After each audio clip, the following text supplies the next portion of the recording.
Right now on Morning News Now, pivotal moment. President Trump and Israeli Prime Minister Benjamin Netanyahu set to meet today at the White House. It comes as the course of the 5-month war with Iran remains uncertain, despite a pause in direct attacks between the U.S. and Iran. That as the president hits the road to make an economic pitch to weary voters ahead of the midterms. Emotional plea. Our colleague Today co-anchor Savannah Guthrie releasing a new video pleading with the person who may have taken her mother to do the right thing. It's now nearly 6 months since Nancy Guthrie was abducted from her Arizona home. The latest on the renewed call for help as the investigation continues. Force of nature. A powerful tornado strikes parts of Wisconsin, blackening the sky and sending people running to shelter in place. Severe storms leaving behind a path of destruction, with more expected today in parts of the country. We'll let you know what you can expect when we check in with our meteorologist, Angie Lassman. And all strain and little gain. New data shows workers are feeling the pinch when it comes to their paychecks. A new survey is shedding light on the cost of living and the concerns workers are facing. We'll break down the results later this hour. Certainly a conversation we've been having for a while now. It will probably be the issue of the midterms this year. Good morning. Good to have you with us. I'm Joe Fryer. And I'm Savannah Sellers. Thank you so much for starting your day with us. We are going to begin at the White House, where President Trump is expected to meet separately with the leaders of Israel and Ukraine later today as he attempts to get a grip on multiple global conflicts. The meeting with Israeli Prime Minister Netanyahu, it's his 8th visit to Washington since Mr. Trump returned to office, comes as the Iran war is at a crossroads. While fighting remains paused, there is still uncertainty over the state of talks and what could happen next. In recent polling, the Iran war is one of two big issues at the top of voters' minds ahead of the midterms. The other, of course, is the economy. President Trump visited battleground Michigan yesterday, hoping to boost Republican candidates and tout his economic record. But a recent CBS YouGov poll shows 65% of Americans are not happy with the way the president is handling the economy. NBC News Washington correspondent Alice Barr joins us with all of this. Alice, good morning. Good morning, Joe and Savannah. Many Republicans are urging President Trump to focus on the economy, though his attention is divided by those global conflicts highlighted today in his meetings with two world leaders looking for American support. President Trump today set for high-stakes meetings with Israeli Prime Minister Netanyahu and Ukrainian President Zelensky, who's pressing for more American missile defense systems amid mounting concerns the U.S. weapons stockpile may be running low in the war with Iran. We have plenty. We have a lot of ammunition, different types. We have a lot. I'd like to have more, to be honest, but so much was given to Ukraine by Biden. The U.S. and Iran held off on trading strikes again overnight as President Trump argues the streak of fighting before drove Iran to negotiate, though Iran's foreign ministry denied direct talks with Washington. We're beating the hell out of them, but we'll see how it turns out. Right now, they have very friendly negotiations going on. The president speaking there in swing state Michigan, boosting Republican candidates less than 100 days before the midterm elections and zeroing in on the economy, pointing to oil prices dropping on hopes for renewed Iran talks, and while touring a General Motors facility, arguing his tariffs have helped the auto industry despite its reliance on the global supply chain. We've been very good to General Motors, and the rest of the world doesn't love me, but that's okay. It's called America First. It's been amazing. Treasury Secretary Scott Bessent arguing the economic picture will improve before the November midterms. Inflation will come down. We'll get to the other side of Iran. And I think the feel-good factor will come back. Though President Trump insisted he does not feel pressure to quickly end the war with Iran, that is broadly unpopular with American voters. And remember, Netanyahu and Zelensky are here for the funeral services for the late Senator Lindsey Graham. And then this evening, the Senate is set to vote on moving forward with a new Russia sanctions bill that Graham had been urgently pressing for. So, Alice, where do things stand as far as we know when it comes to talks with Iran right now?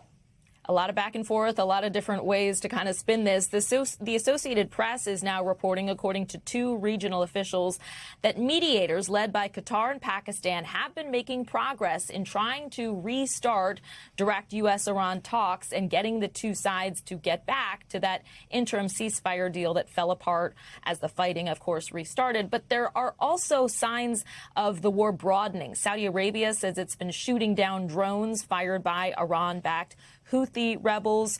Those rebels have also been claiming to have attacked Saudi oil facilities. So while there are some positive signs in one area, concerns that other sort of forces could pick up the fight as well. All right, Alice Barr in Washington. Alice, thank you. Let's continue this conversation with NBC News political reporter Megan Brand. Megan, good morning. So let's start on Netanyahu's visit to Washington today.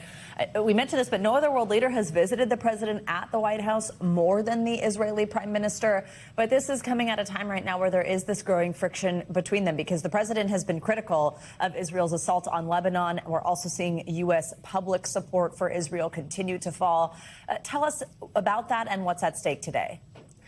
Yeah, good morning. So we learned a little bit more about what to expect with this meeting between President Trump and Prime Minister Netanyahu today. A White House official told NBC that besides the two leaders discussing the conflict in Iran, they would also discuss the framework agreement for peace in Lebanon, as well as the Abraham Accords. Remember, last week as well, President Trump had said that in order for him to approve a civil nuclear deal with Saudi Arabia, that Saudi Arabia would have to normalize relations with Israel through the Abraham Accords. Now, as you mentioned, there's been a little bit of tension between these two leaders, though overall it's still a very close alliance. So yesterday, reporters asked President Trump about Prime Minister Netanyahu's visit to the U.S., and President Trump had said that the two leaders have a little difference in terms of the conflict with Iran, but that they're pretty close. But one area of disagreement, for example, is the U.S.'s decision to sell F-35 jets to Turkey. That's something that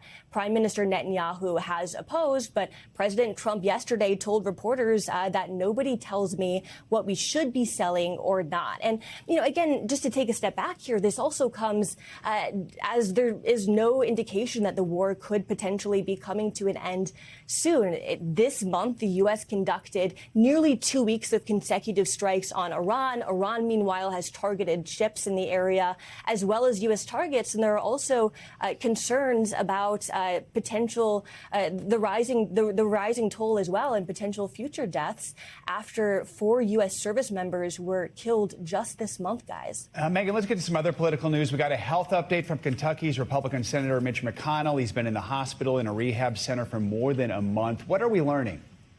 Yeah, we got another statement from Senator McConnell's office yesterday, and we learned that he is still getting physical therapy and that he has not yet been cleared to return to the office. You can see that there was a new picture that was released as well. And now this is the second time that we've heard from Senator McConnell since he was hospitalized last month. And Senator McConnell had said that he's still doing intense physical therapy, and he noted that he won't be able to make it to an annual picnic that is being held in Kentucky this weekend. He thanked people for their well wishes and said that he looks forward to returning to Kentucky and to the Senate soon. Now, also in that statement that was released by his office, we also heard from the Office of the Attending Physician, which also said that the senator was not yet cleared to return to the office. The Office of the Attending Physician said that Senator McConnell has multiple physical therapy sessions each day in order to help him rebuild strength and also minimize the risk of future falls. The office also said that the fact that the senator had polio when he was a child is also a significant factor in how his mobility is doing right now, guys, as well. Megan, one other piece of news we want to ask you about. It looks like the president is escalating his fight to change mail-in voting ahead of those midterms. What's he asking from the Supreme Court, and what does these changes mean for voters? Yeah, so President Trump is now asking the Supreme Court to allow him to move forward with implementing an executive order that would give the federal government a lot more control over mail-in ballots. That executive order had directed the federal government to create these federal lists of voters and then to only allow mail-in ballots to be sent to those voters on those lists. So mail-in ballots is something that President Trump has long criticized, including yesterday yesterday during a rally in Michigan. Take a listen to what he had to say. Hopefully there will be no mail-in ballots. Mail-in ballots are inherently corrupt, except for illness, disability, military deployment, or travel. If you're in the military, you're far away, absolutely. If you have to go someplace, absolutely. But mail-in ballots have proven to be a disaster. Now, I do want to note that there is no evidence that mail-in ballots are inherently corrupt or lead to widespread voter fraud, but they've repeatedly been a target for President Trump. And so now the president wants the Supreme Court to weigh in soon in order for them to be able to implement this executive order before the midterms, because the midterms are right around the corner, guys. All right, Megan, thank you so much. A Secret Service agent has been arrested and charged with multiple felonies. The charges are tied to what authorities are calling a days-long fraternity hazing incident. The agent is among 3 people accused in a series of brutal beatings using canes and paddles. At least 1 victim was sent to the hospital with kidney failure and required surgery. The Secret Service says the employee is now on administrative leave and has been since the agency was notified of the allegations. NBC News Chief Justice and National Affairs correspondent Kelly O'Donnell has the story. A Miami-based Secret Service agent now has a mugshot and was pulled from his elite law enforcement job, accused of unleashing days of severe beatings in an alleged fraternity hazing ritual linked to an alumni chapter of Kappa Alpha Psi that left 2 unnamed victims so bloodied that extensive skin grafts and critical emergency care were required. In a Florida court, it's charging you with attempted manslaughter with a deadly weapon. 29-year-old Marquez Pinder appeared by video, ordered to have no contact with victims or the fraternity. Do you understand the stay away order, sir? Yes, ma'am. Pinder and 2 other men face felony charges. According to an arrest warrant, the first of several April hazing incidents happened at Pinder's Miami apartment. An affidavit states 2 victims were struck repeatedly on their buttocks with paddles and canes. 1 man bled through his underwear and pants. The lacerations so severe that substantial portions of skin and soft tissue was surgically removed. 1 victim was intubated to prevent further physical deterioration and death. The national fraternity said Kappa Alpha Psi is a non-hazing fraternity and said the suspects are not active or financial members. Kelly O'Donnell, NBC News. We turn now to an emotional plea from our dear colleague Savannah Guthrie. In a new video posted to her Instagram yesterday, she appears to speak directly to her mother's kidnapper, asking for them to do the right thing and help her family find her mother. Nancy Guthrie has now been missing for nearly 6 months. NBC News correspondent Erin McLaughlin has more on Savannah's message. I'm coming on today with a very specific message. It has been months since our mom was taken from us. Our family is in agony. Nancy Guthrie's daughter, Savannah, posting this heart-wrenching message to her mother's kidnapper. We are in a nightmare that will not end. Nothing about our situation has changed. We have done our part, and we will never stop looking for her. We will always ache for her and feel that hole in our hearts. The world can be a cruel and unforgiving place, and I know that you have tried to do things the right way. Back in February, the Guthrie family announced a $1 million reward for information leading to Nancy's recovery. Now Savannah is seeming to speak directly to the person responsible for taking her. So I'm asking you, begging you, to do the right thing now. Make the right choice. Help us find her. Tell us where to look for her. I truly believe it is never too late to do the right thing. Help us bring this situation to an end. For all of us, no matter where we've been and what we've done, I believe there is always a way home. Please make the right choice. Our thanks to Erin McLaughlin for bringing us the latest there. Law enforcement sources tell NBC News there are no imminent developments in the case. On your screen right now, we're going to show you, though, you can see this number. Please call the FBI with any tips that may help in this investigation. Let's get now to yet another round of summer storms sweeping through the Midwest. Over the past 24 hours, 5 tornadoes have touched down in the region. One in Menasha, Wisconsin, flattened entire neighborhoods and mangled cars. Meanwhile, 39 million people from the Midwest to the eastern part of the country are under flood watches, with forecasters saying that some areas could receive more than 8 inches of rain over the next 2 days. Out west, the high temperatures are fueling dozens of devastating fires. Parts of the Central Plains and Rocky Mountains are expecting temperatures 15 degrees above average today. NBC News correspondent Maggie Vespa is in Menasha and joins us with more. Maggie, good morning. We can see the damage there behind you. Devastating. What is it like on the ground? Guys, it's so surreal on the ground. I mean, you can take this full and show, like, this is a pickup truck that's just completely upside down. And then over here, you can see the house behind it. That's torn to pieces. Part of its brick siding laying over here on its side. And then we're going to pivot this way. And I mean, it just goes on as far as the eye can see. Homes totally destroyed, power lines down. We're staying back from those. And then you can see this home over here again, just left in pieces. And driving into this area, my photographer and I, my producer, we were talking, we just had to go through neighborhood after neighborhood, you know, sort of side street through side streets. And so many looked like this, but this is really the epitome.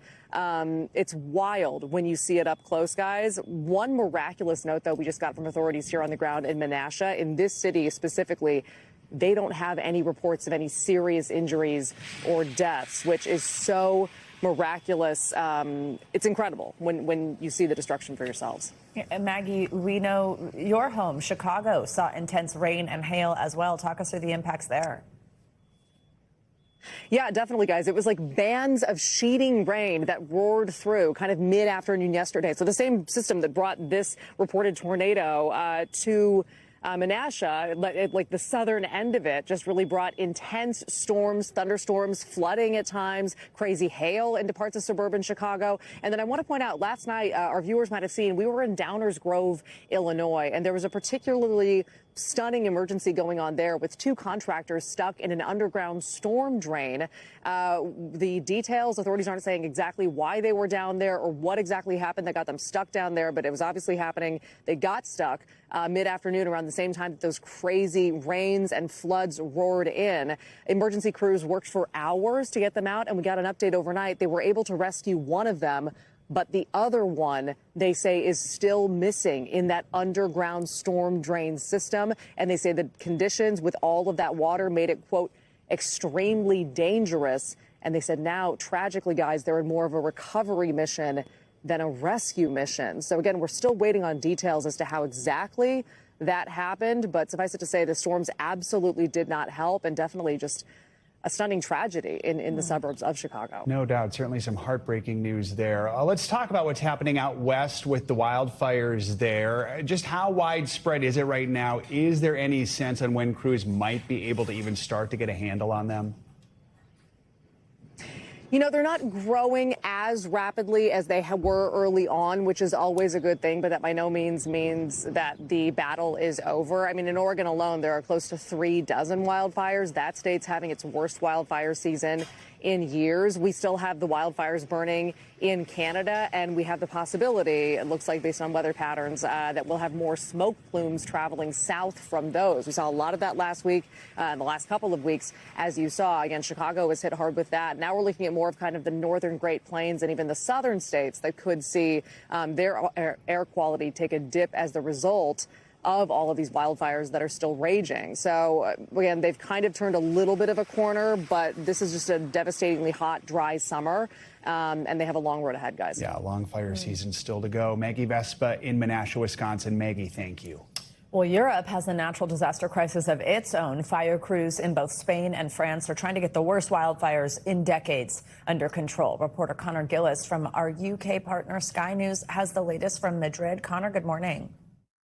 The next 24 hours here in Spain are absolutely critical because there is a new heat wave coming. Temperatures of 37, 38, 39 degrees Celsius, and this is a wildfire on a scale this country has never seen before. 5 times the city of Barcelona. Authorities here are calling it a monster blaze, and we are at the centre of the command centre, a car park that has been turned into the central operations here for the emergency services who are coming off these mountains over the city of Madrid as part of these huge efforts that are now days in as part of this. They're regrouping, they're getting their supplies, and they are plotting their next move, analysing the fire's latest behaviour given the huge unpredictable nature of what we are witnessing. The human stories at the centre of this here in Spain are clear as well. We have been speaking to people who had to flee their home as fire came all around them. The roads here were completely impassable, and the only route out was through a boat into the reservoir, and they were rowing as fast as they could. 5 hours with no help and no emergency services coming to their rescue. A terrifying thought, a terrifying prospect that's echoed through many communities here. This is a race against time. What happens over the next few hours, as I said, are critical and unpredictable. All right, Connor, thank you. Let's get more now on the severe weather and bring in NBC meteorologist Angie Lassman. Yeah, she's tracking the threat in the eastern U.S. for us. Hey, Angie, good morning.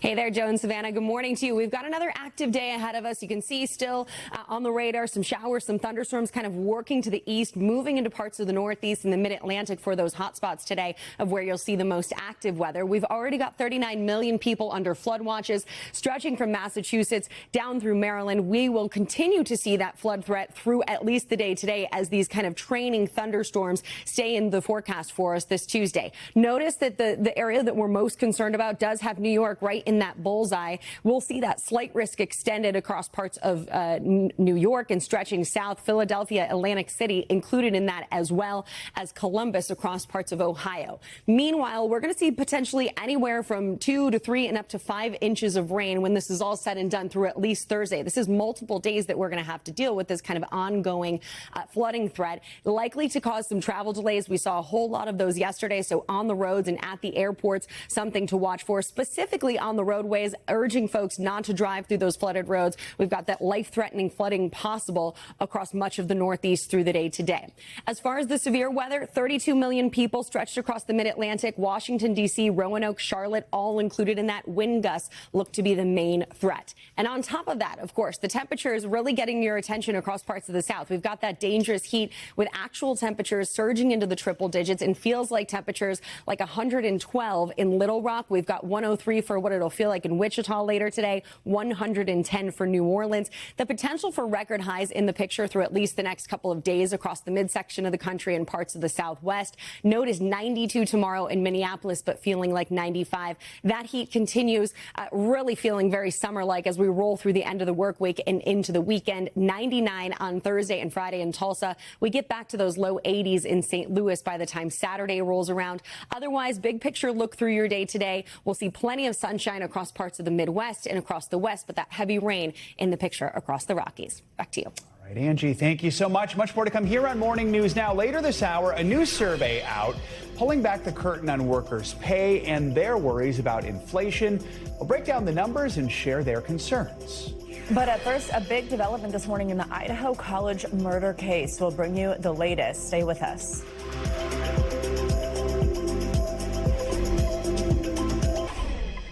We're back now with a major development in the Idaho College murders case.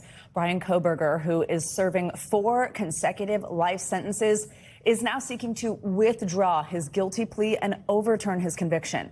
In his first interview about the case, Koberger told the New York Times he is innocent and claimed his attorneys pressured him to falsely confess that his plea was based on, quote, false promises and blatant disinformation. This comes just 1 year after he admitted to fatally stabbing 4 University of Idaho students, Kaylee Gonsalves, Xana Kernodle, and Ethan Chapin and Madison Mogan. Now, the 2022 murders, they captured national attention. DNA evidence found at the crime scene eventually led investigators to Kohberger. His attorneys initially said he would fight the charges, but just weeks before his trial, he accepted a surprise plea deal to avoid the possibility of the death penalty. But even after his confession, investigators never publicly identified a motive, leaving the victims' loved ones with questions that may never be answered. In a statement, Kayla Gonsalves' family called Kohberger a guilty man, once again claiming he is innocent. Joining us now is NBC News legal analyst Misty Maris. Misty, thank you for being here. I mean, so big news here on a case that so many people have been paying close attention to. He was asked in court back then if he was pleading guilty under pressure or duress. He said no. We heard him admit to those murders. So how difficult is it to essentially reverse that now? It's going to be incredibly difficult. In order to do so, he would have to show what's called a manifest injustice. So just to lay the foundation, when he pled guilty, he waived his right to an appeal. But constitutionally, there's an avenue that remains open to any criminal defendant, and that's to seek post-conviction relief. So you see that with ineffective assistance of counsel, which seems to be a primary factor of his argument here, saying he was coerced into pleading guilty, there were false promises, and that's the basis that he set forth in this notice. But this is not just buyer's regret, guys. It can't just be my lawyers presented me with options and I'm unhappy with the one that I chose. There would have to be some really black and white evidence of misconduct, coercion, something that happened behind the scenes. So this is a really tough haul. Kohberger said that he prepared this challenge on his own. I remember a defense expert had once suggested perhaps multiple people did commit this crime here. Could that be part of his argument? So first you have that ineffective assistance of counsel argument that it basically says his plea deal, he didn't enter into it voluntarily. But then there's another piece that he raises in this notice. And by the way, he would have to extrapolate this and lay out the facts that support his position in this notice. This is the very first step. But that's what he has raised as actual innocence and exculpatory evidence that was withheld from him at the time of the trial. So what does that mean? Well, that opens up the avenue to potentially lay out some of those alternative theories. And that's where you could see that coming into play with respect to this petition seeking post-conviction relief. Let's just say this works out for him. What does that mean? We see a full trial with a jury? Yeah, so first step would be, now we have the notice, he's preserving his right to move forward. Then you'd see briefs, and you'd see the DA contesting it, would go to the judge, maybe go to a higher court. If he were to be successful, it would be a new trial. But guess what? That plea deal would be null and void, so the death penalty could be back on the table. Walk us through how the process works from here. He has filed this, so what would happen, and if he doesn't get his way, is that even something that can be appealed? So what's interesting is that this case will first go to Judge Hippler. Who's Judge Hippler? The one that he looked in the eyes and said, this was voluntary, I did it, and I was not coerced and my lawyers were sufficient. If he's not successful there, it could go up to a higher court. Misty, we heard from the family essentially saying that this is just more coming back to kind of haunt us, in other words. What do you think could be going on behind the scenes here that Brian decides to make a decision like this at this point after this amount of time? So first, I feel for the families, because I know that it was controversial at the time to enter into the plea deal. Some families were in support, some were not. But one thing that it gets is finality. And now that finality has been disrupted. Right. But from Kohberger, what we've seen since he pled guilty and he's been behind bars, he's made multiple complaints about the conditions. And so now he's facing a lifetime, no possibility of parole, no possibility of getting out. And it seems he's picked the one avenue to kind of maybe become a lawyer behind the scenes and pursue this post-conviction relief. So it will have to go through the process, and that whether or not it's ultimately going to be successful, highly unlikely, but the process still remains. So the families will have to be there to watch it and watch it unfold. Misty Maris, thank you so much. Thank you. A Louisiana man is free after spending nearly 3 decades on death row for a crime that several judges now say he did not commit. Jimmy Duncan secured his innocence with the help of a video that the jury never saw during his trial. Dan Slepian has a closer look in an NBC News exclusive. We do want to warn you, the content you're about to see is disturbing. Last November, Jimmy Chris Duncan walked out of a Louisiana prison after spending nearly 3 decades on death row for a murder that multiple judges now agree never happened. Your mom passed while you were on death row? Yeah. Oh. I lost a lot of people. On December 18th, 1993, Duncan was watching his girlfriend's daughter, Haley Olivo, just 23 months old. He left her alone in the bathtub while he cleaned. I heard a sound, a bump, I hollered. I'm like, Haley, and she didn't answer. Duncan found her face down, not breathing. Police initially charged him with criminally negligent homicide. What do you say to people who know of your case and say, you know what, he left this baby alone in the bathtub. He's kind of responsible for that. What do you say to them? I can't argue with that. Haley's body was sent to a medical examiner named Stephen Hain, who claimed he saw bite marks and possible signs of sexual assault. Hain called in Dr. Michael West, a dentist, who said that marks on Haley's body matched Duncan's teeth. And with that, Duncan was charged with first-degree murder. He stood trial, was convicted, and sentenced to die. How do you not give up in that situation? I did give up. I was completely suicidal for a long time. But the truth had been on video all along. West had recorded his examination of Haley. Duncan's jury never heard about the tape. It wasn't until 2024 that Duncan's attorneys won him a new hearing.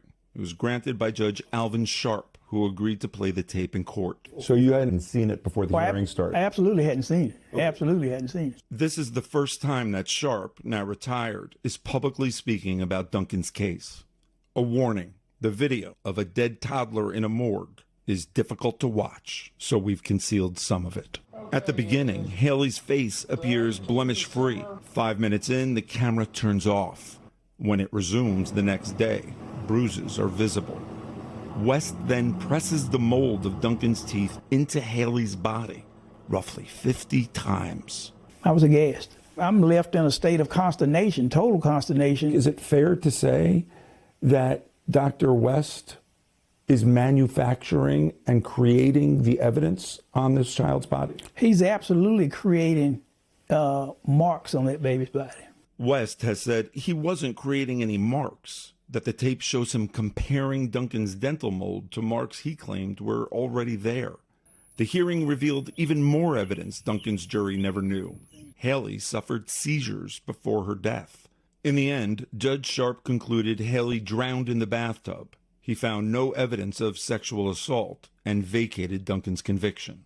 He was convicted because they lied. Allison Layton, Haley's mother, always believed Duncan murdered her daughter.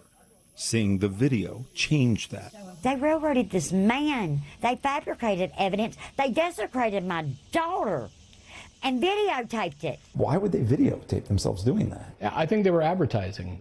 Journalist Radley Balco has investigated Hain and West for 2 decades, co-authoring a book about them. He says they were widely known for helping prosecutors secure convictions. How many cases do you know factually where Dr. West and Dr. Hain's findings helped send an innocent person to prison? We've had 11 exonerations now 11 of people who either were convicted or arrested and spent a lot of time in jail. Hain defended his work until his death in 2020. West did not reply to our request for comment, but in a 2012 deposition in a different case, said he no longer believed in the uniqueness of human bite marks.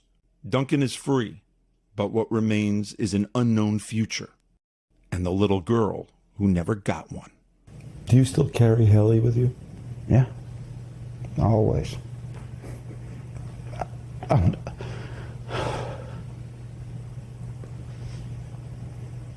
I know an angel. And our thanks to Dan Slepian for his continued reporting on such an emotional story. Coming up, an old school game is proving to be a big boost for your brain. Up next, we're going to tell you what a new study says about playing the game of Mahjong. Your mental health check-in is next. This is Morning News Now.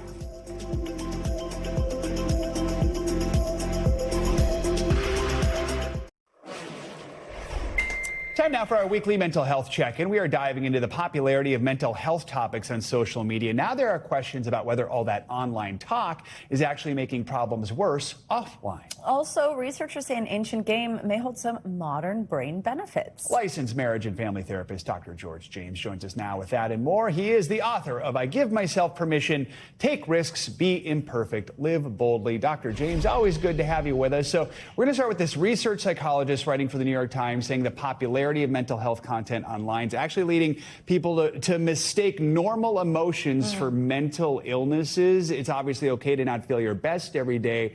But what are some signs to look for when it comes to telling the difference between actual everyday normal emotions and real health concerns? Yeah, good morning, Joe. As a therapist who's been doing this work for over 25 years, I would say I'm glad that more of us are thinking about our mental health and mental wellness. But to this article, what they're really trying to ask us to think about is that not everything is a mental illness. You can be sad, but not depressed. You can have a really tough experience, but not experience PTSD. And some of the things for us to think about is that some of the symptoms when we talk about mental illness go on for much longer, 2 weeks or a month, or have other circumstances that are connected to it. But instead of using social media to diagnose yourself, I encourage you to go to a therapist, a psychiatrist, get some support. But yes, take care of your mental health and well-being and not just leave it up to what you see on social media. Okay, we know unpredictability sometimes, or trying to embrace it, can be a good thing, but we want to talk about it when it comes to your career path, because usually that journey is a lot less predictable, especially in today's job market. But there is this research that embracing that can improve your mental health and actually even help you win at work. Tell us about this. Yeah, Savannah, part of what they're saying in this article is that we can go through lots of challenges in our work life. Some unpredictability is actually good for us. That sometimes we think it has to be right, the right fit, the right experience.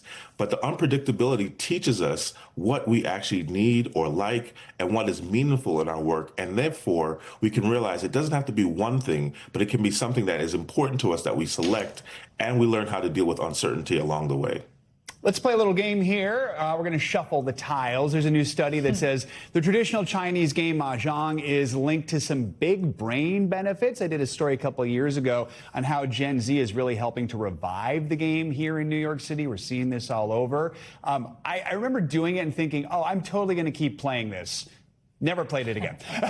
But it was really I've been fun. saying I want to learn. Exactly. We should get into it's very hard to learn, but once you do, it really does get your brain thinking. What is it about like a game like Mahjong or others like it that's so good for our mental health? Yeah, Joe, I remember seeing that clip, and I was going to ask you for some lessons, but I guess I shouldn't. But something we'll go about together Mahjong, and learn. Yeah, there we go. Something about Mahjong is that it helps you with like strategy. You have to remember things. You have to remember what other players have done, and it just allows your brain to really function in a different way. It's something that also helps you with executive functioning, which allows you to make decisions, helps you with a little bit of your memory, but also there's a social aspect to this game where you're connecting with other folks, which helps with lowering social isolation. So there's many benefits with games like this that help you to think, to plan, to strategize. And so I would encourage others, including myself, to learn Mahjong and other games like this, because it can be fun, but it can also be helpful for you long term. The folks here in New York are wonderful at teaching you how to play, so we're going to put it on the calendar. We're all going to go. We're going to learn how to play Mahjong. All right, Dr. James, as always. By the way, Joe with a beard. Well, there you go. You only have to go 2 months for that. Yeah. Dr. James, thank you. All right, let's switch gears here. The war-torn region of South Sudan is currently dealing with one of the world's worst blindness crises. For years, the country has been engulfed in a civil war, which has broken the healthcare system. The ongoing violence makes it virtually impossible for any humanitarian aid to get in. The situation was made worse by the Trump administration's cut to USAID last year, which provided crucial medical funding to the region. NBC News international correspondent Molly Hunter spoke with one American surgeon who took part in a mission of mercy to help restore people's eyesight.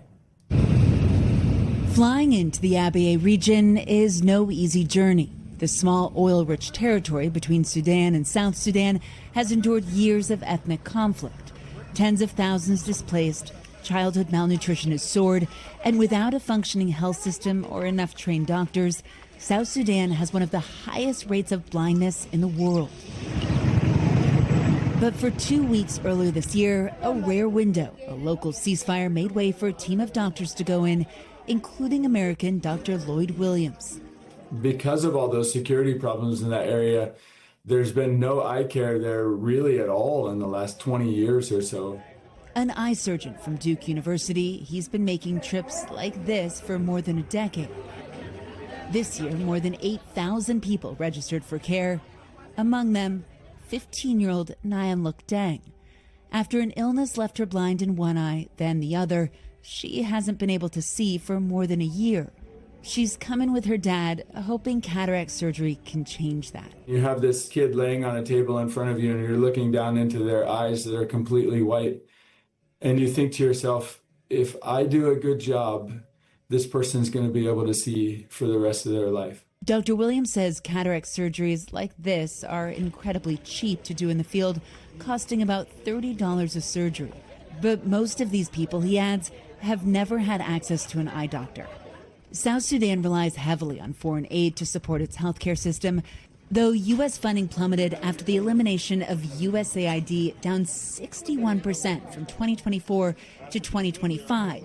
But this trip was entirely privately funded.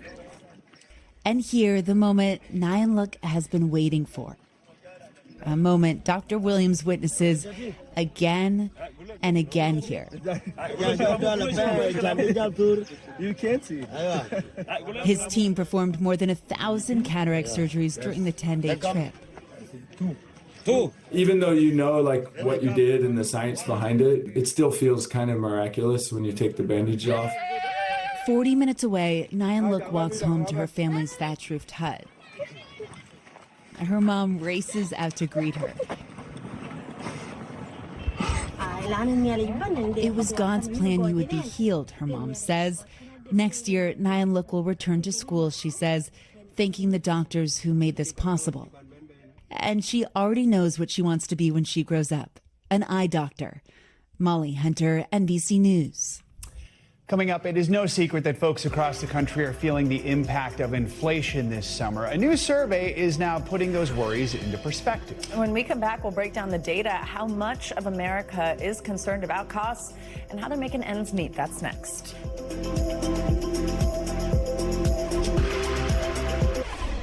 We're back now with a new survey that's revealing just how concerned workers here in the U.S. are about the higher prices because of inflation. The survey was published this week by Monster, the online job board. It shows an overwhelming 93% of American workers say their paycheck is not covering rising costs.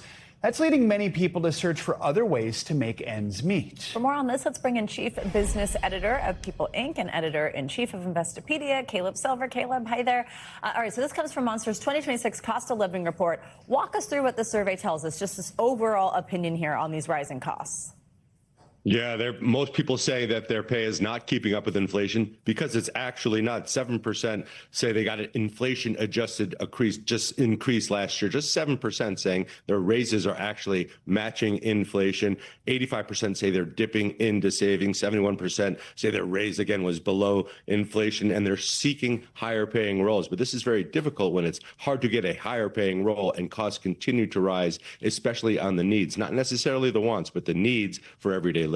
Yeah, so looking at that number you just mentioned, 7% of workers only reporting a raise that actually reflected the growing inflation. So how are people managing the difference between their pay not going up as much as the prices? Yeah, well, a lot of people are dipping into savings. A lot of people are cutting non-essential spending, 61% according to this survey. 38% say they're relying on their credit cards, which is why we see credit card balances at an all-time high and credit card debt also at an all-time high. So people are looking for second jobs. They're, again, cutting the spending they don't have to make because spending on things like vacations, on those non-essential things, those costs keep rising every single year. So workers are in a tough spot here. The job market is not necessarily wide open. It's not easy to get a higher paying job, and there's not a lot of job availability, which is why we tell people hug the job that you have and try to cut back on your spending. Caleb, we know a lot of times you talk to us about sort of like what's reality versus the perception when it comes to data, numbers, the economy. What does the government data tell us right now really about how inflation is impacting us? Yeah, well, the government data will tell you that inflation's around 3.5% to 3.8%. It's been fluctuating a lot over the past few months, but the real rate of inflation is usually around 2.7%. I would say if you went outside or talked to anybody in America, they'll say inflation is not 2.7% when you look at things like healthcare costs, when you look at things like housing costs, when you look at things like energy costs in general. So inflation is much higher, and the lower income you have, the higher inflation feels, and your pay is just not keeping up with it. So inflation is very sticky. We've seen a lot of it over the the past few years, goes up pretty fast, goes down very, very slowly. And a lot of workers are caught in the middle here, not being able to make ends meet. Do we actually see people pulling back on their spending? Like, is that really happening? Yeah, at the low end. At the high end, you don't. Next time you go on an airplane, the front of the plane is stuffed. First class is doing just fine. The wealthy, the top 10%, are doing just fine because of rising asset prices. But a lot of other people are just cutting back, again, on that travel or on the new car that they might get every few years. People are pulling way back on the non-essential spending, and that means travel. That means a lot of the things that drive the economy. But the top 10% is doing just fine. All right, Caleb Silver, thank you so much. Well, coming up, childhood memories coming alive here in New York City. After the break, we are getting a first-hand look at Jim Henson's iconic creature shop. We're going to take you there. Waka, waka, waka.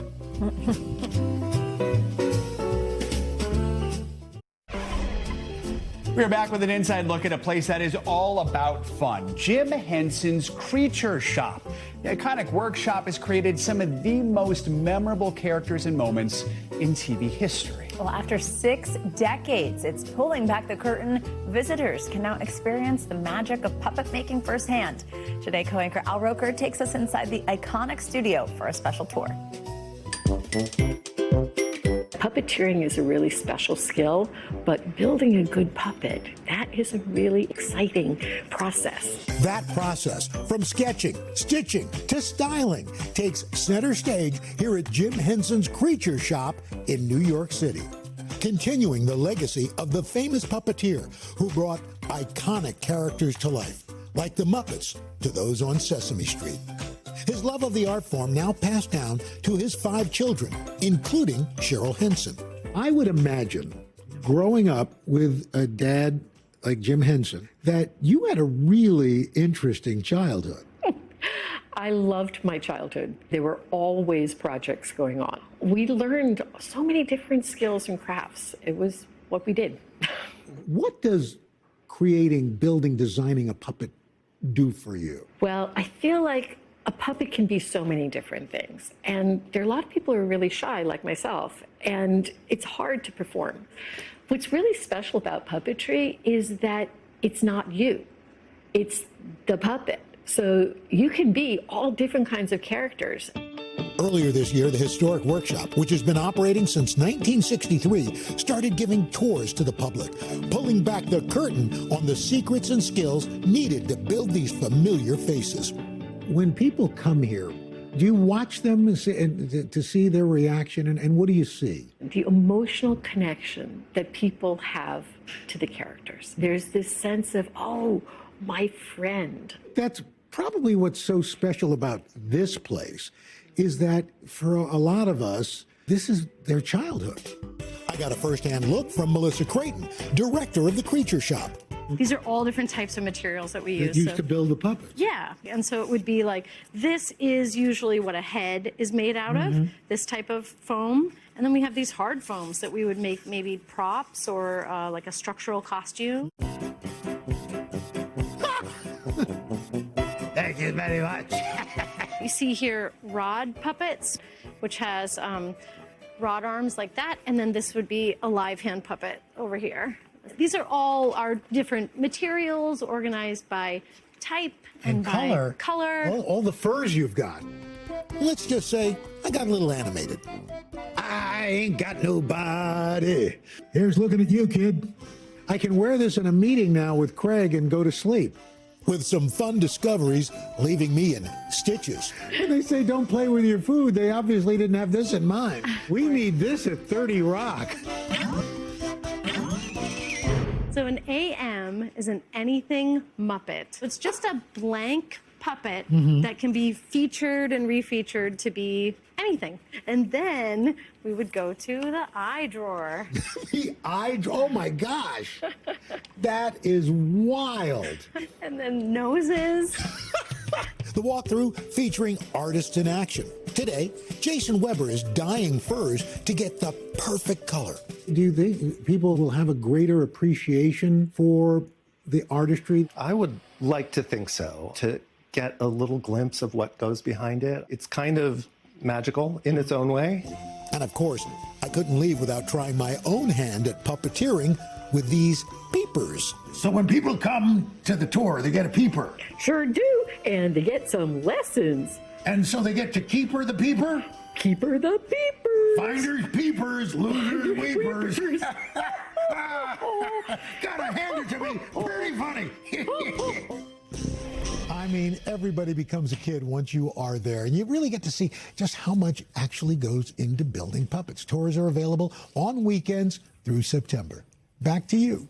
All right, Al Roker, that was a blast. I went last year, and it was unreal because you see all these things you recognize, and then you see all the things you don't recognize, and then they gave me a puppet, and I put my hand in it, and I broke it. Oh my. It's like I ripped it. They could fix it. They assured me Melissa right there, who's from Minnesota, assured me they could fix it. Oh my gosh. So it was all good. So funny. I just love the drawer of eyeballs. Drawer of eyeballs. There you go. Where else are you going to get that? Al, that was fun. Thank you so much. All right, finally this hour, be sure to tune into a historic broadcast tomorrow right here on NBC. Pope Leo XIV is hosting a concert for peace to commemorate the 800th anniversary of the death of St. Francis of Assisi, the patron saint of Italy. It's going to air exclusively on NBC and Telemundo starting at 1 p.m. Eastern. And after the event, you can catch a special edition of NBC Nightly News. Tom Yamas will speak with Pope Leo as he begins his second year leading the Catholic Church. It'll air live from the Vatican, 6:30 p.m. Eastern. That does it for this hour of Morning News Now. Stay with us, though. The news continues right now.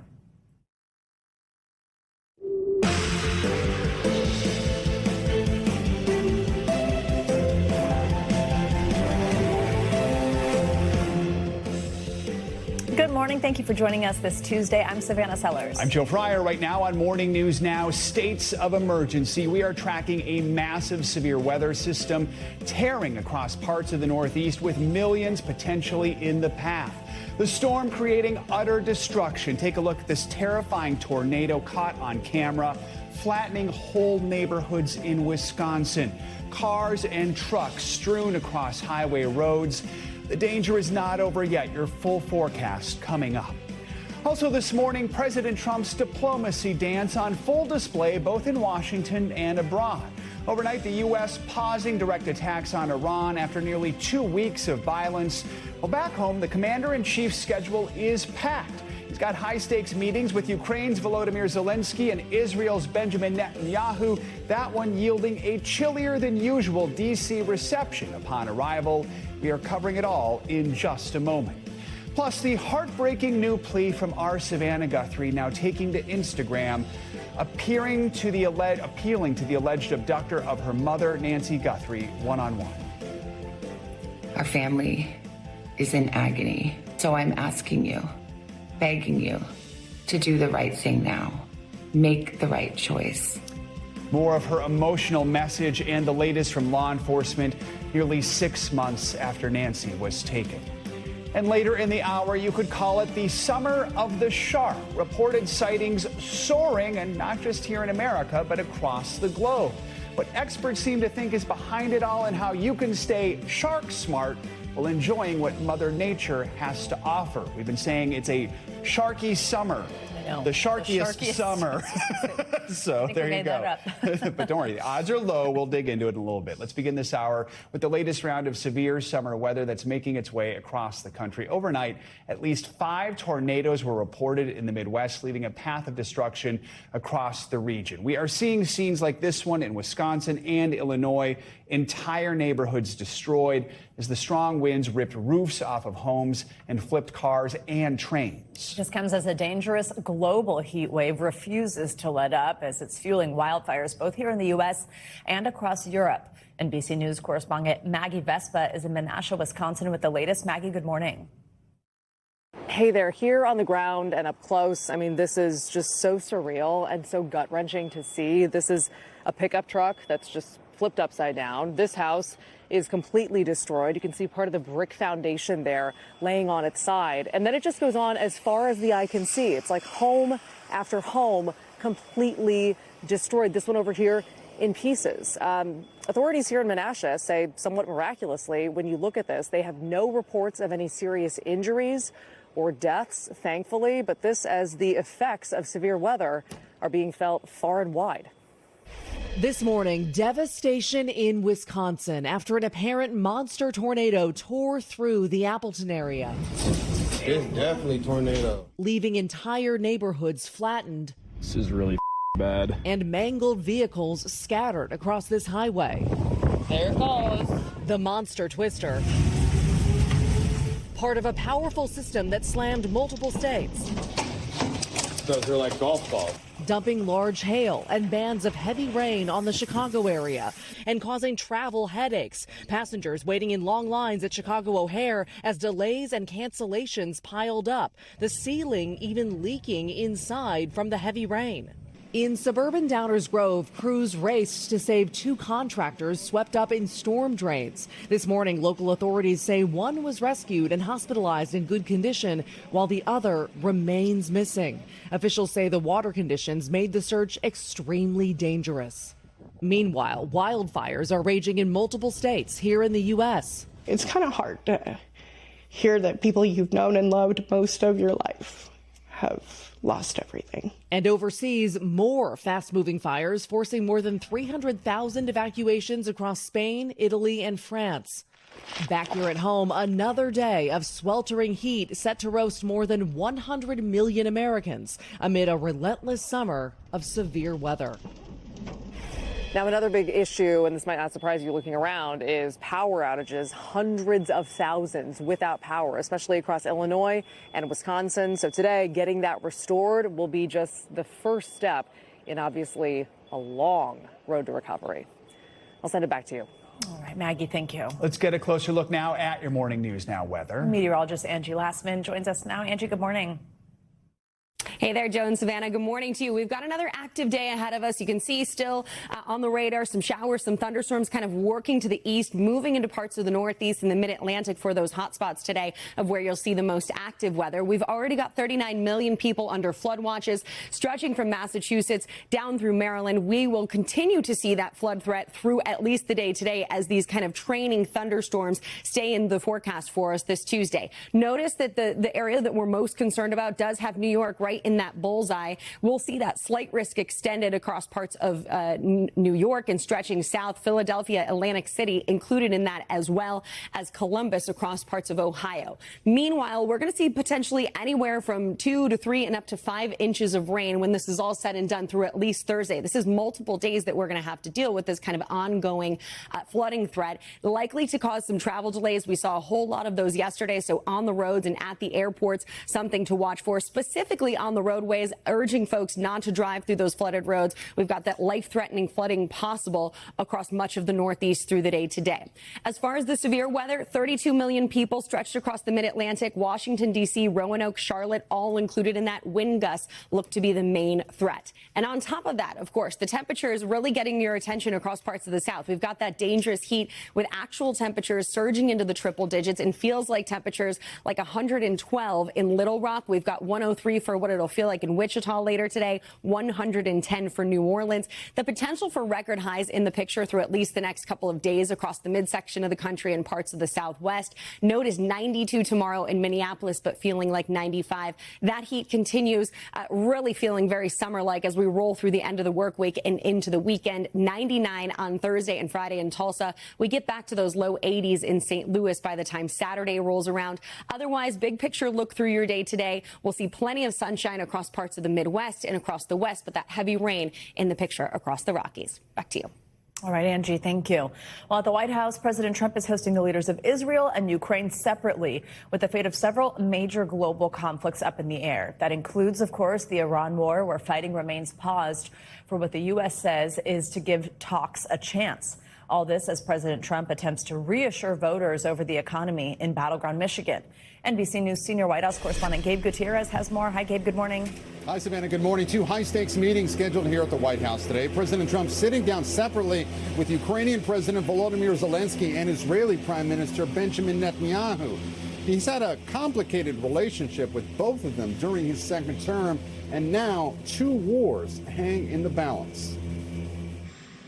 Overnight, another pause in direct attacks between the U.S. and Iran. Iran took a beating over the last 14 days, and they asked us very nicely, please stop. Let's meet.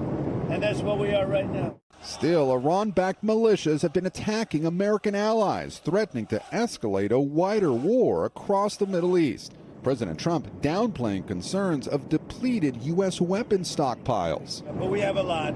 I'd like to have more, to be honest.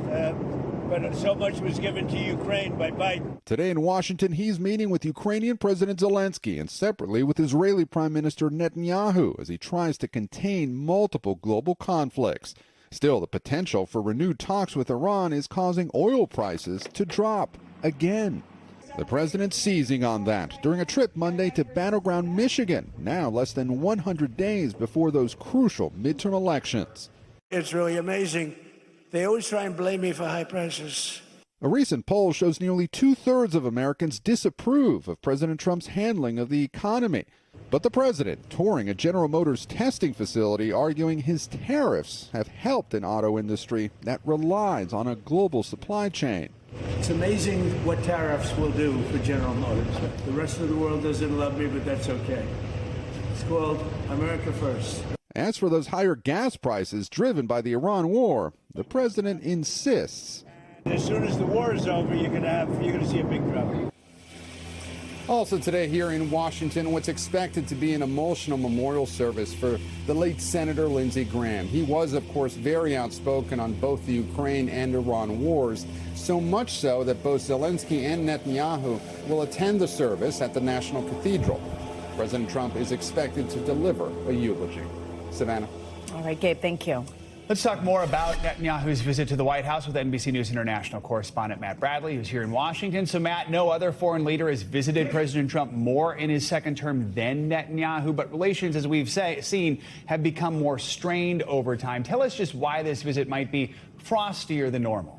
Yeah, I mean, this is a big change from the last, well, it's thought to be about 7 visits that Netanyahu has had with President Trump, making him by far the best customer of the president among any foreign leader.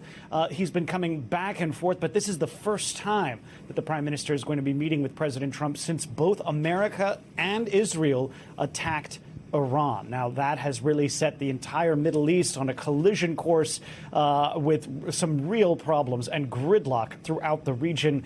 Now, that's also deeply changed the relationship between the prime minister and the president. In the past couple of months, we've seen that relationship really shift. We've seen now President Trump and also Vice President J.D. Vance excoriate Prime Minister Benjamin Netanyahu over several issues, the first of which was the Prime Minister's continued determination to keep fighting against Hezbollah, an Iran-backed group in Lebanon, north of Israel. That has really made it very difficult for Washington to ink a deal with Tehran that would open up the Strait of Hormuz and move on to further negotiations. And in fact, the president even went so far as to call Benjamin Netanyahu crazy. He admitted to doing that on a phone call. This was a president that the Prime Minister Netanyahu had called the best friend that Israel has ever had. That bromance seems to now be very much on the skids, but we will see after the results of today's meeting whether the two are going to recover their relationship. And aside from the Iran war, Matt, also some of this tension that you're referencing, I mean, Israel continuing to expand its control of the Gaza Strip, that is at odds with President Trump's Gaza peace plan. There's also been a recent surge in Israeli settler violence against Palestinians in the occupied West Bank. Do we think that issues like this will come up today between the president and Netanyahu? It's a really good question because, in fact, we've already seen some movement by Netanyahu on that Gaza issue. Just on Sunday, Israeli media were reporting that the security cabinet in Israel approved plans to allow in an international security or international stabilization force into Gaza. This was what had been written down in that 20-point peace plan from back in October of 2025 that Israel and the U.S. had agreed to. So that is a pretty big concession because up until now, the Israelis had been insisting that there be no movement on that front, particularly not allowing in international sort of peacekeepers or police officers unless Hamas were to disarm. Now, according to Israeli media, it looks like Benjamin Netanyahu made this concession in order to secure the meeting with President Trump that we're seeing today. So it looks as though there has been some pressure and some movement by the Israelis on the Gaza question. Whether or not we're actually going to see that coming up in talks today, that's unclear. It's more likely that most of the conversation is going to be focused on Iran. Matt Netanyahu also facing his own election later this year. Real quick, talk to us about some of the political pressure he's facing. Yeah, this is really the most substantial challenge that Prime Minister Netanyahu has faced in his decades at the helm in Israel, when he's been prime minister, when he's not been prime minister. This could decide his political and personal future, because he's facing what could be his most formidable challenger in Gadi Eisenkot, a man who is increasingly popular in Israel. And it goes to show that in polling, we're actually seeing that Benjamin Netanyahu is kind of trailing against Gadi Eisenkot. Now, that could mean that the prime minister could be kicked out of office. That could have major personal implications, because he faces charges for fraud. And without political protection, the office of the prime minister, he could go to jail. All right, Matt Bradley in Washington. Matt, thank you. Well, this morning, former President Joe Biden is back in the spotlight after newly publicized audio recordings that he had fought to keep secret have been made public. These tapes, they contain interviews with Mr. Biden and a ghostwriter working on a 2017 memoir. NBC News Chief Justice and National Affairs correspondent Kelly O'Donnell has this story for us. Kelly, good morning. Good day. Words Joe Biden recorded years ago, expecting them to be private and to remain private, are now exposed. Portions of conversations with a writer for a book about his son Beau's death and his time as vice president are now released by the Department of Justice after a legal fight. This morning, the Joe Biden tapes revealed. And I just found all the classified stuff downstairs. The decade-old tapes capture Mr. Biden's candid conversations with a ghostwriter for a book. He's heard warning the author that material from his files might be top secret. Some of this may be classified, so be careful with it. I'm not sure. It's not more classified, but... The recordings were made in 2016 and 2017, after he left office as vice president. This is they didn't even know I have this. And years later became part of a classified documents investigation. In 2024, Special Prosecutor Robert Hur declined to file charges, writing at the time that Biden was a sympathetic elderly man with a poor memory. Now, 2.5 hours of recordings that Hur had reviewed are public, the DOJ releasing the material with redactions after the conservative group, the Heritage Foundation, sued and won. The former president had fought to keep them sealed, but withdrew his appeal last week. Biden's office saying making them public is just the latest example of this administration weaponizing the DOJ for political retribution. The recordings also shed light on private comments Biden made about his one-time boss, former President Barack Obama, and their occasional tensions. I mean, he used to really get pissed at me. And I stopped doing Barack used to get pissed. Oh, yeah, really pissed. In another clip, Biden criticized Obama's decision-making process. Barack always got to the right spot, but a day late and a dollar short.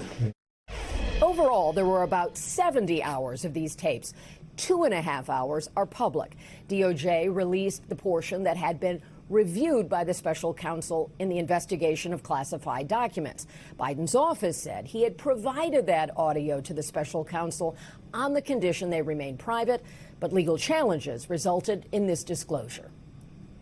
All right, Kelly, thank you. This morning, our NBC colleague Savannah Guthrie is again asking for the return of her 84-year-old mother. It has been nearly 6 months since Savannah's beloved mom, Nancy, was kidnapped from her home in Tucson. Sadly, there have been no major breaks in the case, and now Savannah has posted another heartbreaking video to Instagram. NBC News correspondent Erin McLaughlin is here with the latest for us. Erin, good morning. Good morning, guys. This is the 7th message Savannah has posted begging for Nancy's return, sharing the agonizing toll this tragedy has taken on her entire family, and appealing to the kidnapper, saying it's never too late to do the right thing. I'm coming on today with a very specific message. In her latest heartbreaking public appeal, Savannah speaking directly to the person responsible for kidnapping her mom, Nancy. Our family is in agony. We are in a nightmare that will not end. Detailing the pain and trauma her family has endured. We will always ache for her and feel that hole in our hearts.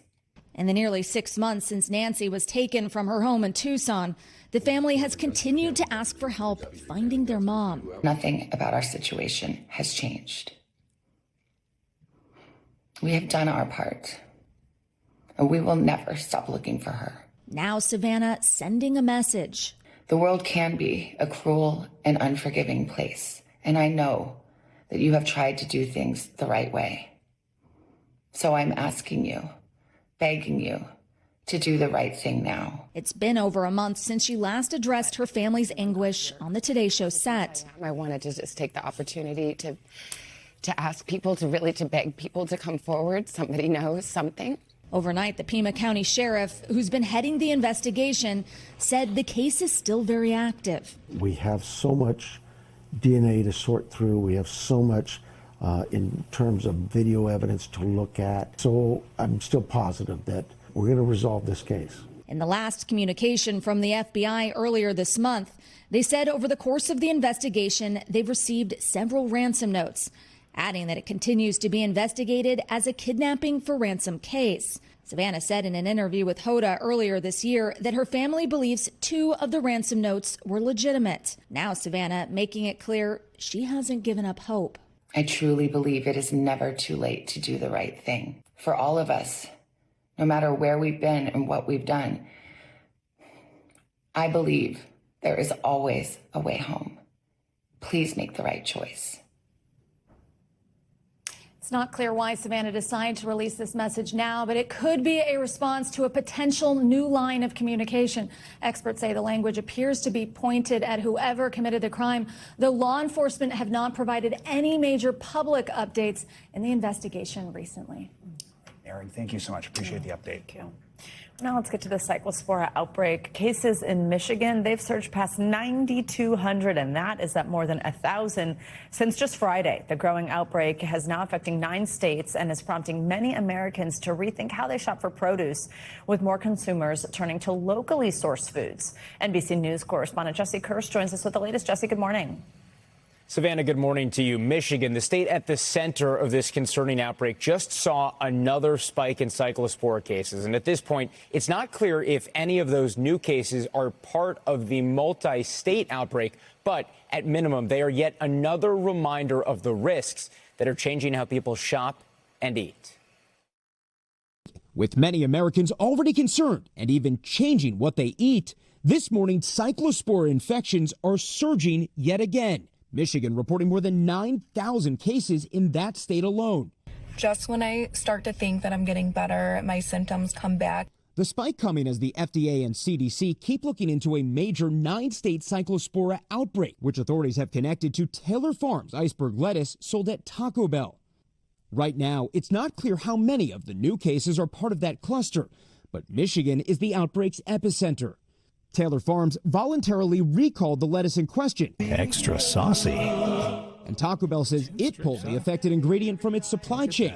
But new data suggests Taco Bell business is still taking a hit, recently experiencing a roughly 30% drop in visits from a typical Friday. I just try to stay away from any fast food restaurant. Some consumers are going even further.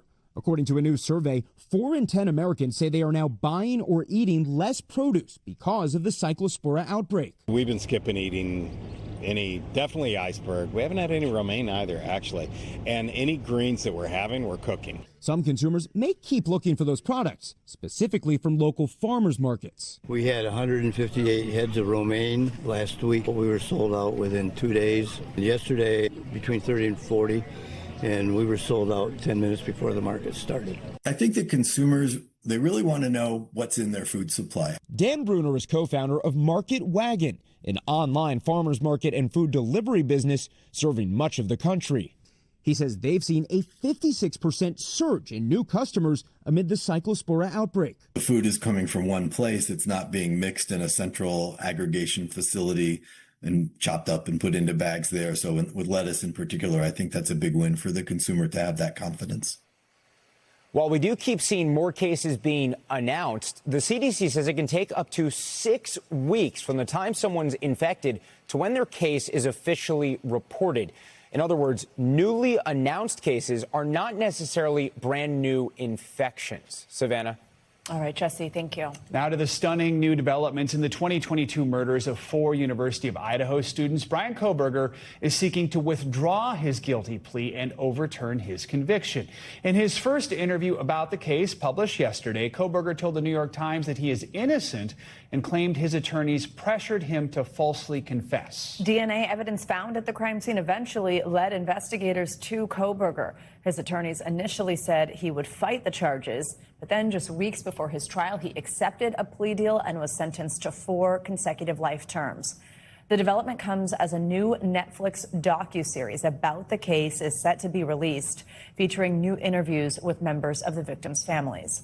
NBC News senior national correspondent Stephanie Gosk joins us with more on this one. Steph, good morning. Hey, yeah, this came as a surprise to a lot of people yesterday. You know, it's been just over 1 year since Bryan Kohberger accepted responsibility for the quadruple murder and was sentenced to 4 consecutive life sentences. Now he says justice was not served in the case and is looking to get a new day in court. This morning, a stunning reversal. Bryan Kohberger wants to withdraw his plea deal and go to trial for the 2022 murders of 4 University of Idaho students. In new handwritten court documents filed Monday, Kohberger claims his lawyer was ineffective, telling him death row was imminent, and he was advised to lie to escape the death penalty. In a statement to the New York Times, Kohberger says the plea was based on false promises and blatant disinformation. The plea deal struck last year, just weeks before a trial was set to begin. Are you pleading guilty because you are guilty? Yes. Kohberger is serving 4 consecutive life sentences. The family of one of the victims, Kaylee Gonsalves, reacting to this new legal move, calling Kohberger the mosquito you just can't seem to swat, adding he never cried foul, never claimed he was uninformed or pressured. At the time, the Gonsalves family was upset by the plea deal. Now they are speaking out in a new Netflix docuseries premiering tomorrow. The prosecutors gave him power. Monsters like that should never, ever, ever have options ever again. The 3-part special follows the murders and the manhunt that shocked the country. Say hi, Maddie. 4 students, Kaylee Gonsalves, Madison Mogen, Ethan Chapin, and Xana Kernodle, all good friends, stabbed to death early in the morning in their off-campus home. The killer leaving behind a major key to the case. We also found a knife sheath in the 3rd floor bedroom laying next to one of the victims. Investigators also uncovered security footage they say showed Kohberger driving through the neighborhood on the night of the murders. The car later found at his parents' home in Pennsylvania, where Kohberger, a criminology student, was arrested after prosecutors say DNA from a Q-tip linked him to the crime. The DNA on that Q-tip belonged to the father of the person whose DNA was on that knife sheath. There was only one male son in that family, and it was Bryan Kohberger. Now, Kohberger says he welcomes a new trial, even if prosecutors put the death penalty back on the table, telling the Times in an interview from prison, "A lot went wrong in those plea discussions. I really do want that to be heard." I should mention as well, we reached out to Kohberger's lawyers, as well as the other families of the victims, but haven't heard back. As for the Gonsalves, they say they would have actually preferred a death penalty trial in this case, adding they believe fully in the evidence. They also said in their statement yesterday, guys, that Bryan Kohberger, they believe, is doing this just for the attention. All right. Ugh, I mean, what a shock. Steph, thank you so much. You're welcome. There's much more to come on this hour of Morning News Now, including how you can stay shark smart while navigating the ocean this summer, as reported sightings soar across the globe.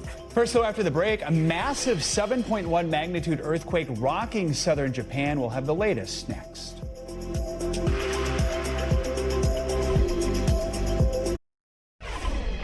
We're back now with some developing news out of Japan overnight. A powerful earthquake struck the southern part of the island nation earlier, rattling buildings and putting people there on edge. Now that 7.1 magnitude quake is leading to fears of a potential tsunami. NBC News international correspondent Raf Sanchez joins us with the latest. Raf, first, let's start with the damage. What can you tell us about the extent of the damage there?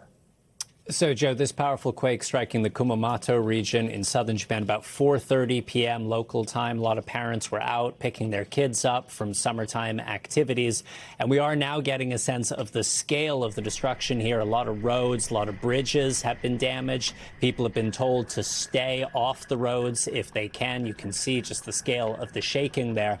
There is a lot of concern about one mall in particular. Japan is a country where buildings are designed to withstand earthquakes, but according to local authorities, the second floor of this particular mall has collapsed. Several people are said to be trapped inside, and police are saying that they now presume that there are multiple fatalities at that location. We also saw in a Costco there, boxes falling off of high shelves onto people in the aisles. Some of those witnessed, some of the people, you can see it there, that Costco, some people there stuck underneath the debris. And there is a 16th century castle in the area, Joe, which is popular with tourists. Part of the walls of that castle crumbling beneath the force of this quake. Around 50,000 homes have lost power. And so there is a real race on right now to restore electricity. And Raf, we know with these earthquakes often come tsunami warnings. What do we know about that? Yeah, so the quake initially triggered the tsunami warning. People were told to get away from the coast as fast as they could. That warning has now been lifted, thankfully. Of course, Japan has a lot of painful experience with tsunamis, and this region in particular has experienced a lot of earthquakes in the past. 10 years ago, Joe, there was a major earthquake in the area. 275 people were killed, thousands more injured. Joe. All right, Raf Sanchez, thank you so much. Let's get to a closer look at this summer's shark season. Not to put a damper on your upcoming beach plans, but there has been an uptick in attacks and sightings here in the U.S. and across the globe. NBC News correspondent George Solis is down in Miami with the latest on this for us. George, good morning. Hey, Joe, good morning. That's right. From the West Coast, even here in the East Coast, and frankly, really around the globe, it seems that more shark sightings are being captured on camera. And get this, we actually spoke to a shark bite victim who says he moved his pregnant fiance out of harm's way. So what's driving this uptick in more shark sightings? We went to an expert for answers. It feels like shark sightings are soaring to new heights. Nice. Like in this recent video capturing the moment a juvenile great white shark leaps out of the water behind an unsuspecting surfer off the coast of California. And in a Sunday Instagram post, New Zealand influencer Henry Gibbs sharing this terrifying video of an apparent gray reef shark attacking him in Fiji just a few days prior. Gibbs wrote that he underwent 4 surgeries and a skin graft after the incident, adding, "Feeling incredibly lucky to still have my leg, full use of my foot." While back here in the U.S., when they let go of my foot, they try to come up and get my arm. Then I pushed it away from me. 22-year-old Ja'Cory High is recovering after he and his pregnant fiancée survived a shark attack in Florida on Saturday. I mean, I'm sure you've seen reports of shark encounters before, but do you ever think it could happen to you? No, I never thought it would happen to me. However, experts confirm in some areas, shark sightings are swimming past expectations. Why are we seeing more sharks out there? There is some evidence for juvenile white sharks that during El Nino periods, when the water temperature gets warmer, juvenile white sharks, and this is in the Pacific, tend to come in close to shore. While beachgoers remain on alert near the waters. If you saw a fin in the water, what would you do? I would leave the water and then tell a dog. Experts say actual shark attacks remain rare, with only 65 unprovoked shark bites reported last year.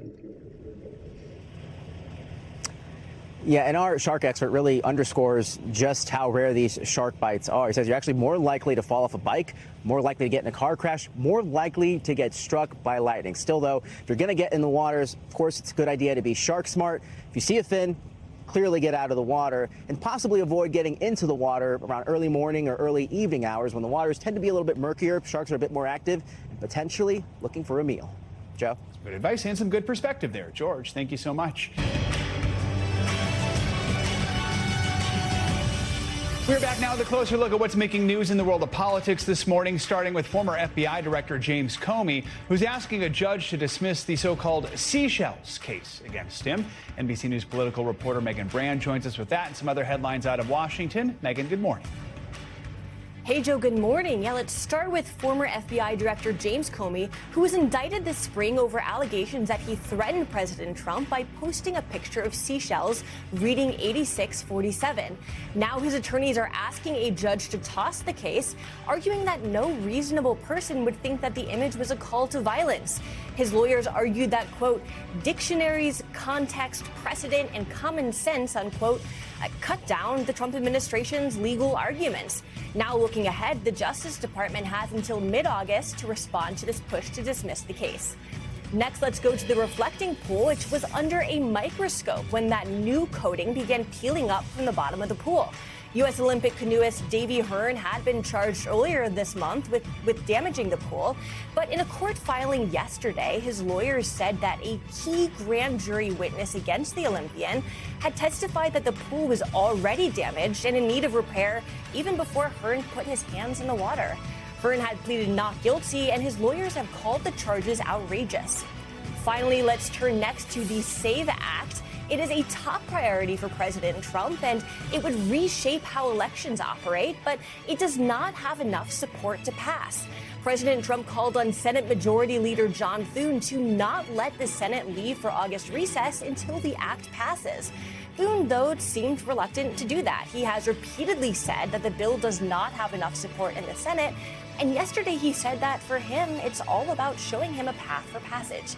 And that's a look at what's making news in politics this morning. Joe? All right, Megan, thank you so much. Now, as the midterms ramp up, some state officials are warning voters not to bet on the election. Online prediction market Kalshi recently launched its first ever U.S. midterms hub. The company says users can track election forecasts along with polling, fundraising, and historical data. Now, some officials are concerned it could fuel distrust in the midterms. Last week, the Wisconsin Elections Commission issued a formal notice about its state law, warning voters that they could face felony charges if they make a bet, then cast a ballot. NBC News legal analyst Angela Cinnadella is here to break it all down for us. Angela, good to have you with us. So first of all, just walk us through this Wisconsin law. What's actually in it? Okay, so this law says that you cannot vote and bet in the same election. So you can vote or you can bet, but you can't bet in the same election that you're voting on. Now, look, this law is old. It's been around since the 1800s. It's not something that just developed as these prediction markets did. But the commission clarified that these prediction markets, from their opinion, would qualify. Wisconsin's not alone. Recent Pew Research data shows 32 states have some kind of ban on election betting, but there's no federal law against it. So if you're in one of those states, what could happen to you if you cast a ballot and bet, or vice versa? Yeah, so Joe, right now, any lawyer would advise that you have to follow the state law. And that's because currently, until there's any challenge that works its way successfully through the courts, state laws here are what apply. State laws are what can govern and decide whether or not you can vote, who can vote, and under what circumstances. So follow your state law. So Kalshi, no surprise, doesn't like this. They call it a form of voter suppression. What are the options here to try and challenge a law like Wisconsin's in court? Yeah, so they have started to challenge this. And it's interesting because voter suppression is a real thing and happens in jurisdictions across the country. But that's it. For courts to recognize it as unconstitutional voter suppression, it has to rise to a level that's unduly burdensome to that voter. So either it has to be in exchange for suppressing some real constitutional right, like the right to free speech. So if the law said you can't talk about this and your election and your choices, and if so, that would suppress your vote and cancel it out, that could technically rise to that level. But saying that you can't place a financial bet is something that likely wouldn't rise to that level. Some of these states in the White House are sort of at odds over who should actually oversee prediction markets. Clearly, if this is going to go to the courts, it's probably going to take some time to play out. We have an election now less than 100 days away. So how could this all play out with this year's midterms? Yeah, Joe, so I don't expect to see this resolved that quickly. But that said, courts can do things like place injunctions or try to stop things from happening before they work their way through the courts. But yeah, look, the government has also sued Wisconsin. Wisconsin has sued the government. And now Kalshi is also suing. So all of these lawsuits are going to take a really long time to work their ways through the courts. And then remember, there's also appeals, Joe. So if you live in Wisconsin and you're thinking you want to bet and cast a ballot, is there any good advice right now? Yeah, it's that you could possibly get a felony for it. So I would be very aware and cautious, Joe. Angela Sanadella, thank you so much. Appreciate it. Coming up, the power of AI on full display, though not here in the States. When we come back, our own AI expert traveled to China for Shanghai's World AI Conference. But how does the People's Republic stack up to American tech? We're going to take a look next on Morning News Now.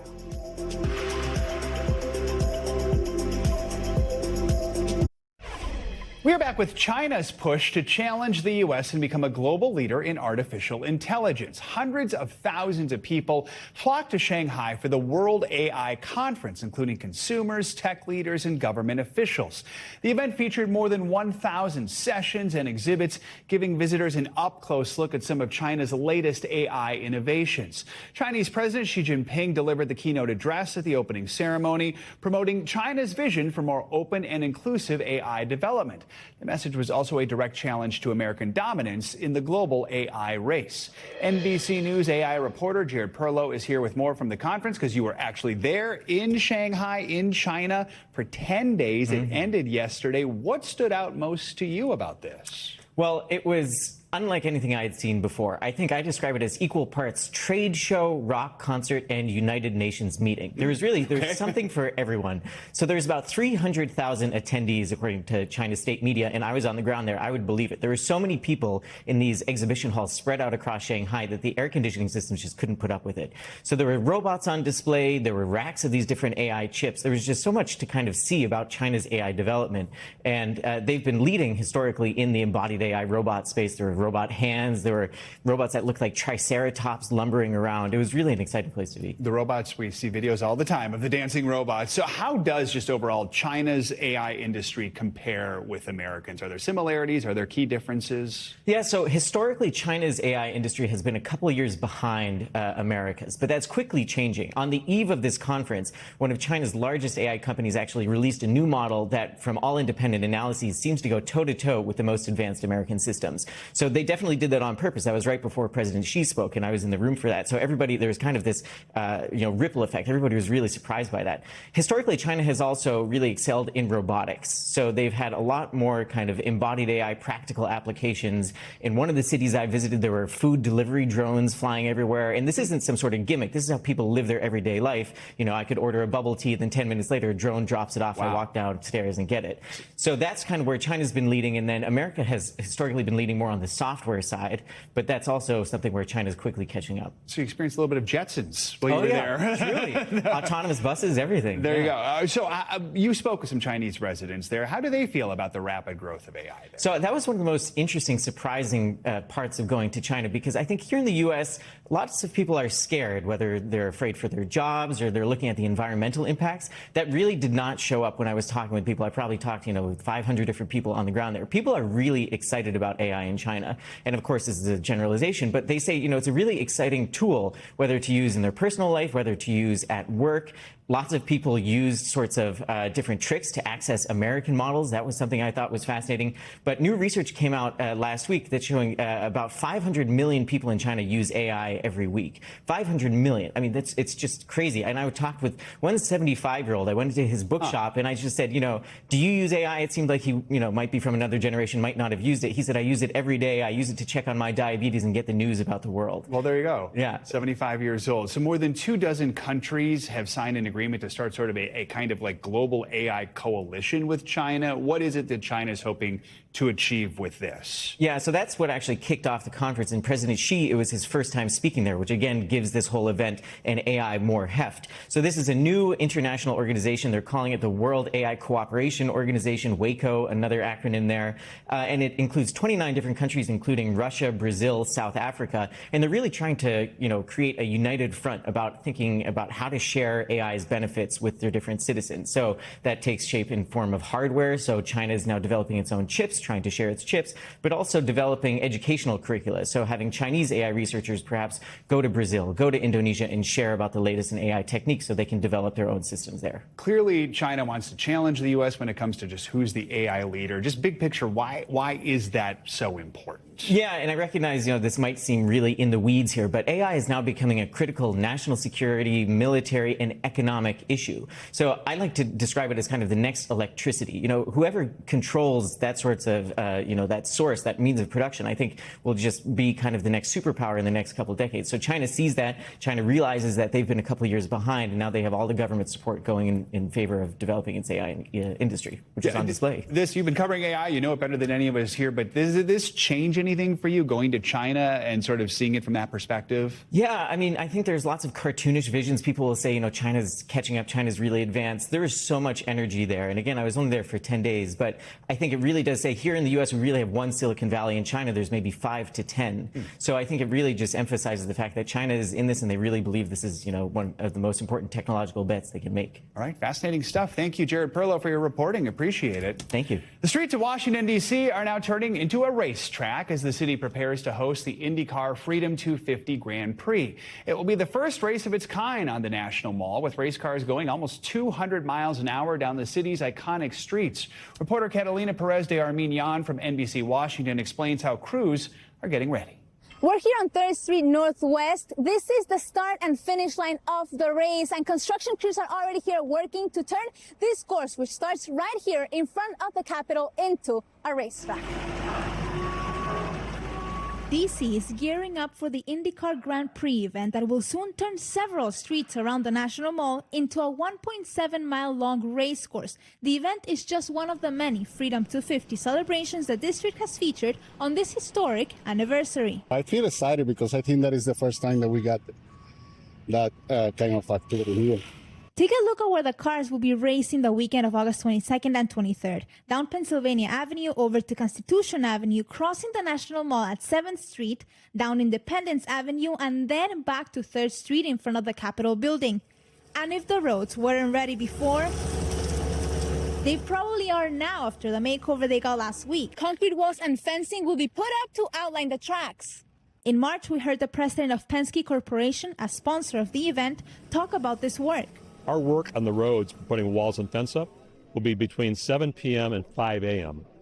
We're not out here in the middle of the roads when people are out here congregating and driving on them to get in their way. Some people think traffic and construction work may still be an issue, especially for those that haven't left their jobs by 7 p.m. If you work around or you stay around, that will be really noisy and will be not cool for them. It's going to be bad. I feel bad for the people, but besides that, I am excited for the race. Try to leave early. We can avoid it, so it won't be much of a hassle, but some things in life is uncontrollable, so it might just be an unfortunate situation that you got to deal with. The event will begin early Saturday, August 22nd, with the Grand Prix Sunday afternoon. Drivers are expected to complete 100 laps of the circuit and maybe traveling up to 180 miles an hour, all through some of the most emblematic streets of the nation's capital. If you were hoping to get some tickets, it may be a little too late. Tickets were handled through a lottery system that has since closed, and over 1 million people are expected here in the district that weekend. So if you'll be around, prepare for some crowds.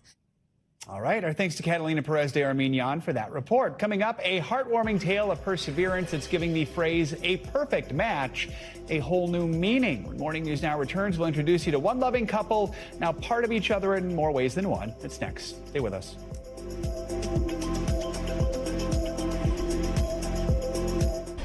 Finally this hour, there's good news about a life-saving act of love from one firefighter to another. NBC News correspondent Emily Ikeda explains. When Robert Coleman Jr. and Maddie Gear exchanged vows last year, they never anticipated such an early test of in sickness and in health. I started having a little bit of blurry vision and spots in my eyes. So I ended up going to urgent care, and they sent me directly to the emergency room. Coleman had reached stage 5 kidney failure, and this spring learned he would need a transplant. Finding a donor for many can take years, but it turns out these newlyweds were a perfect match in more ways than one. Gear donating her kidney to save her husband. We just always say it was meant to be, because who knows what would have happened if we didn't meet. The surgery was successful, and as they both recovered from their operations, Coleman sweet-talked the nurse into letting him see his beloved and be present for the discharge ceremony. actually wheeled me down to the 3rd floor, and my heart was overwhelmed. It's just a huge blessing for us. The pair, both firefighters, now looking forward to returning to duty and saving more lives. This is the biggest test that we could possibly give, and she passed with flying colors. And she's incredible, and I'm extremely blessed to have her as my wife, that's for sure. It's all up from here. Emily Ikeda, NBC News. Finally this hour, be sure to tune into a historic broadcast tomorrow right here on NBC. Pope Leo XIV is hosting a concert for peace to commemorate the 800th anniversary of the death of St. Francis of Assisi, the patron saint of Italy. It'll air exclusively on NBC and Telemundo starting at 1 p.m. Eastern. After the event, you can catch a special edition of NBC Nightly News.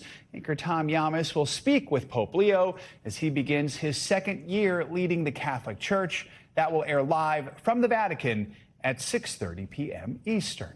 It's going to do it for this hour of Morning News Now. Don't go anywhere. The news continues right now.